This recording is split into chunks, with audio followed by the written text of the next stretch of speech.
Alors pour la dernière partie de la leçon, on va voir ce que l'on appelle une frise et un pavage.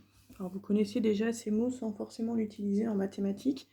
Donc une frise, vous avez un exemple en dessous, c'est un motif de départ que l'on a et que l'on répète plusieurs fois par translation. Donc souvent vous en avez pour décorer vos chambres ou décorer différentes choses. Donc ce motif-là, vous voyez, on l'a obtenu en se décalant à chaque fois de 3 carreaux vers la droite. On le redessine, je me redécale de 3 carreaux, etc.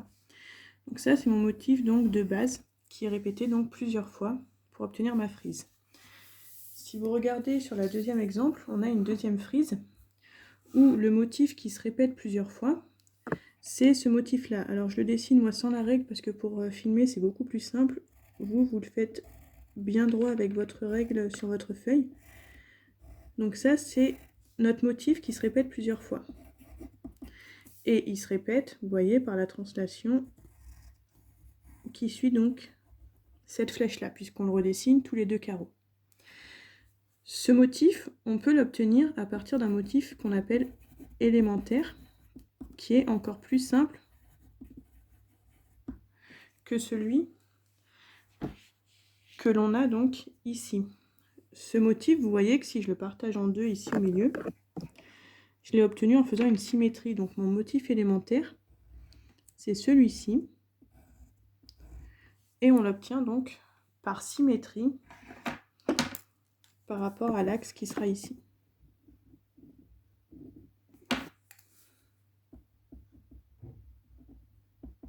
Donc par symétrie axiale, puisque c'est par rapport à un axe.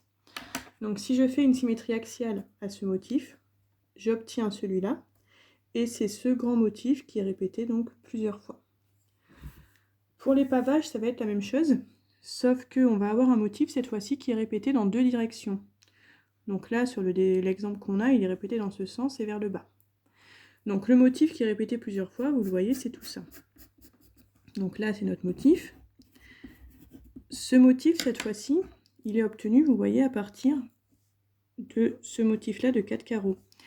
Ce motif-là qu'on a fait, vous voyez, retourner pour arriver ici. Donc celui-là, si vous mettez un point ici, il est obtenu en faisant une symétrie centrale.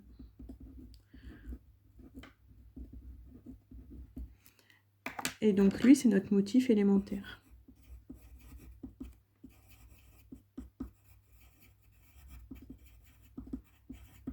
Donc si à partir de ce motif élémentaire, je lui fais faire un demi-tour par rapport au point que j'ai marqué en rouge ici, il se retourne, on obtient ça, donc on obtient ce gros motif, qui est ici obtenu en faisant différentes translations.